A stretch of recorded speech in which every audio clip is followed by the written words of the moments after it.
Okay, welcome to August and our next installment of our Plum Fusion quilt.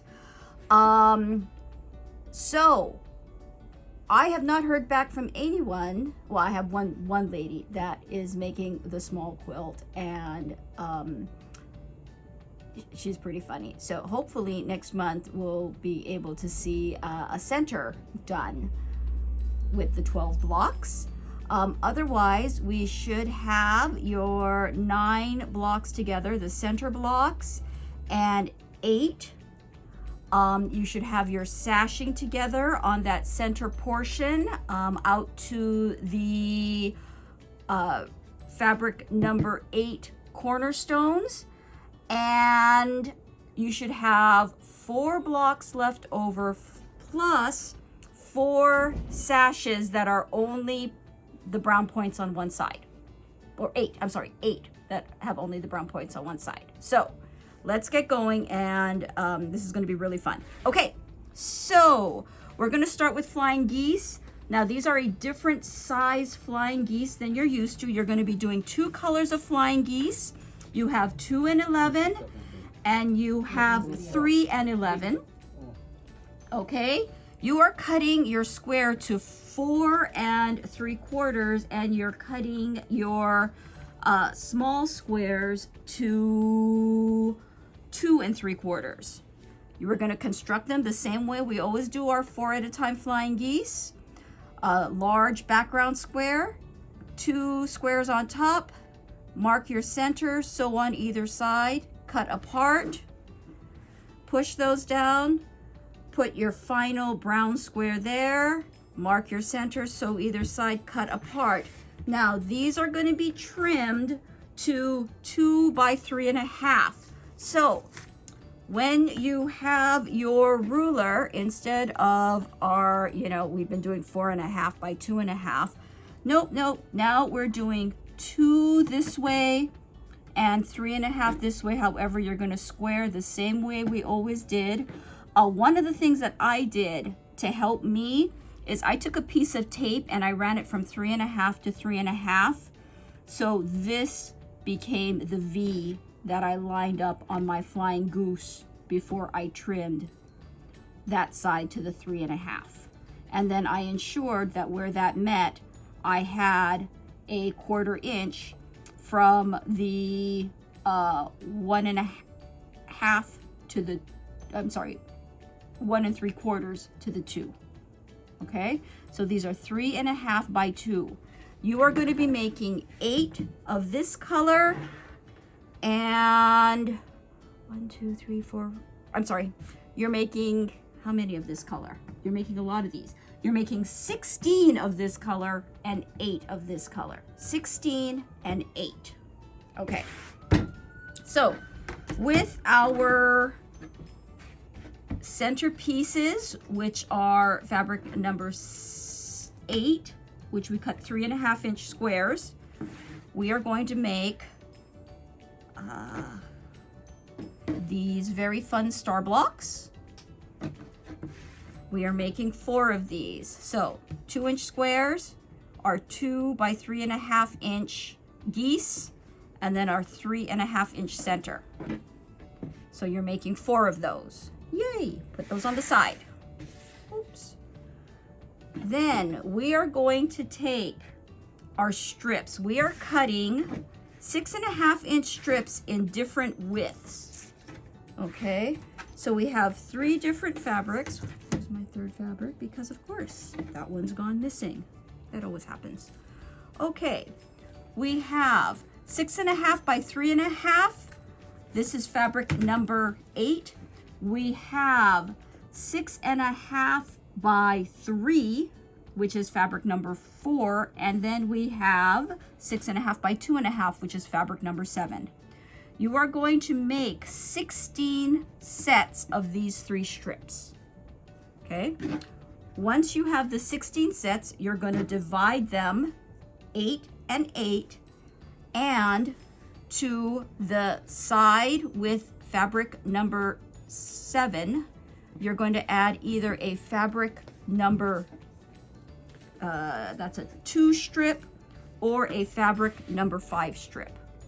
So you will have 8 of these with 8, 4, 7, 2, and then you will have 8 of these, 8, 4, 7, 5. Okay?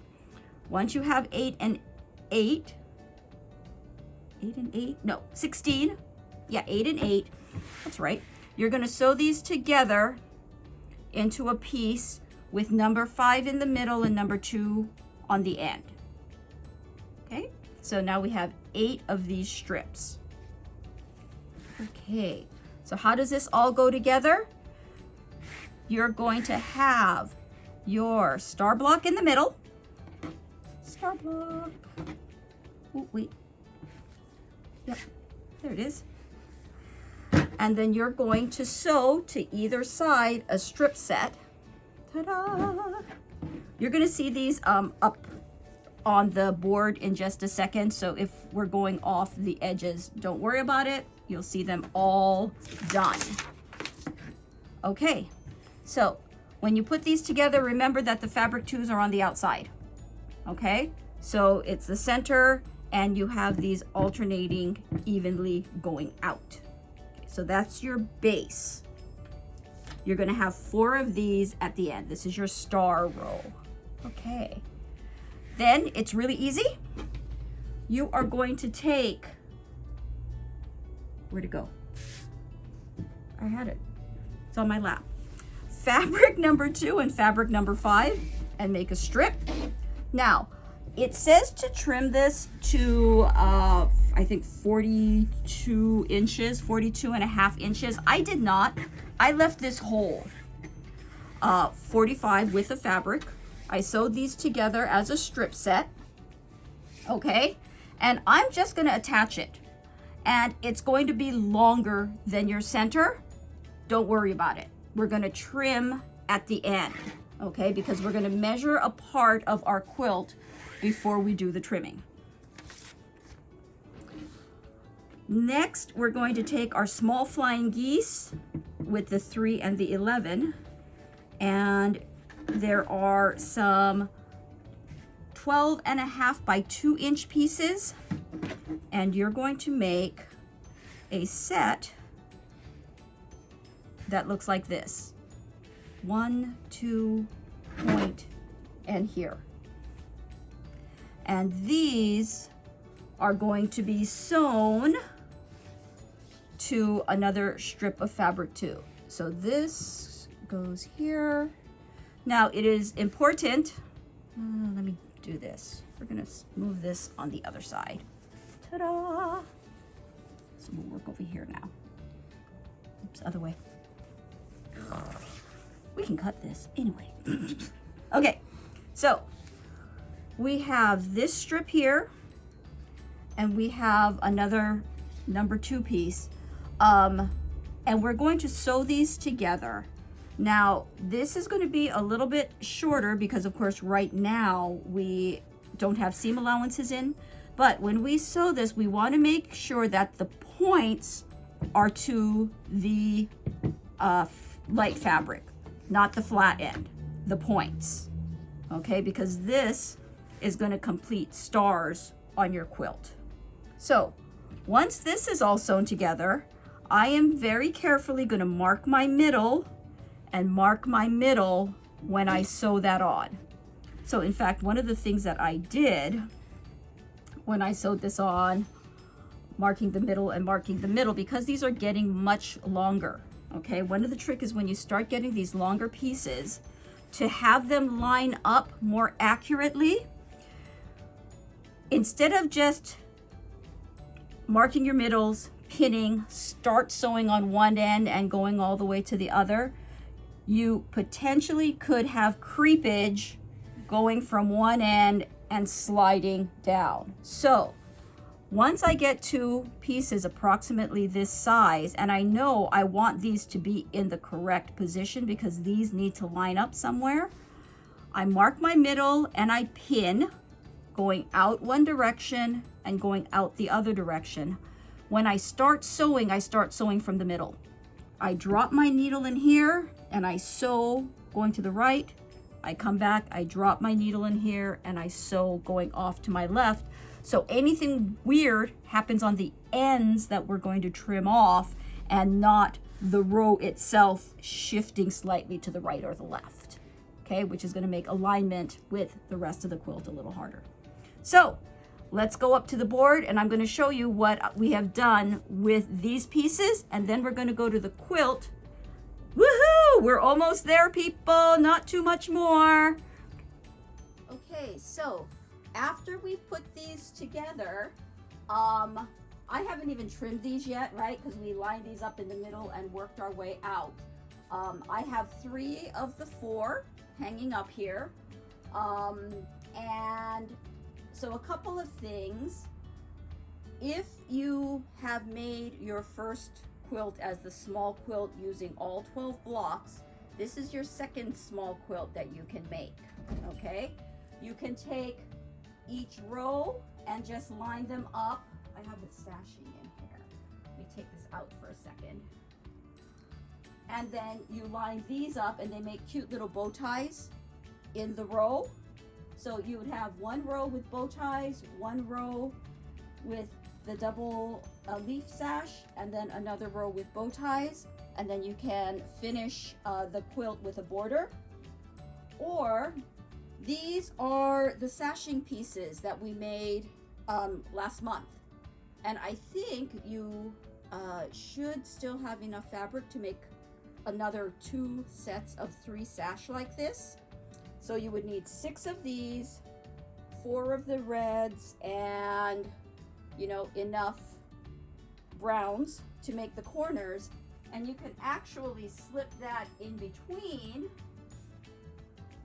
the groups. What this does really is make your quilt into a nice rectangle and adds another row of interest in there. So that's kind of fun. That's kind of fun. And it finishes the stars in the middle instead of bow ties. Okay? So from here, you can add a border, inner border, outer border, get another good size lap baby blanket out of it.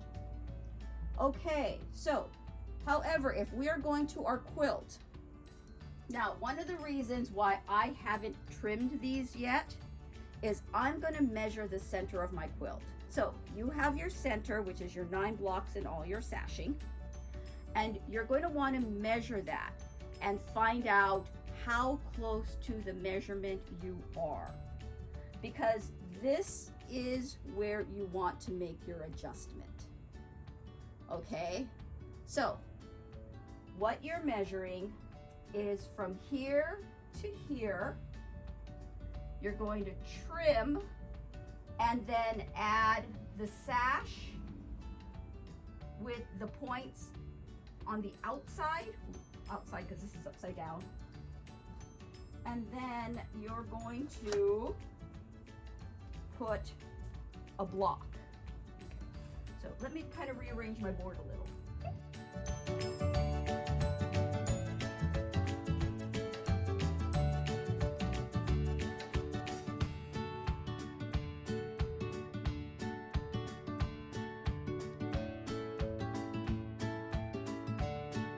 Okay, so we're going to come to this section and we're going to look at this piece. We're going to measure from here to here. We're ignoring this red cornerstone on both sides.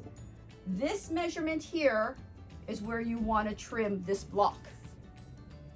Okay, so what you're going to do is take that measurement from here to here, ignore the cornerstones on the end. You're going to take that in half and you're going to measure from the center. Half, trim, half, trim. And when you do that, that will be the proper size for you to add the sashing and then the block to fit it on your quilt. And when you put these pieces together, you're going to line up your landmarks when you sew. Okay, so here we are at the quilt at the end of this month. Okay, so if you're doing the medium-sized quilt, you have already sewn the center portion from this to here, down and across, and that's your 9 blocks with the sashing. These are the portions that we did today, and lining up so that these finish the stars in the corners. And then these are the sashings that we showed you from last month that were left over, and then the 4 blocks will be in the corners. Again, I did this quilt according to the pattern. Whichever of your blocks in the corners works for you, that's happy. So at this point, this quilt is approximately 67 by 67. You want to either find a small inner border with one of the brighter fabrics, or you can do an inner border and outer border and get to a 70 by 70 or 80 by 80 quilt. An 80 by 80 quilt is a twin topper. I'm sorry, no, a queen topper. Okay, and you can be done. But keep joining us because we're working on the final 4 corner pieces, and those also go together to form a quilt. Okay, so thanks for joining us. We'll see you next month.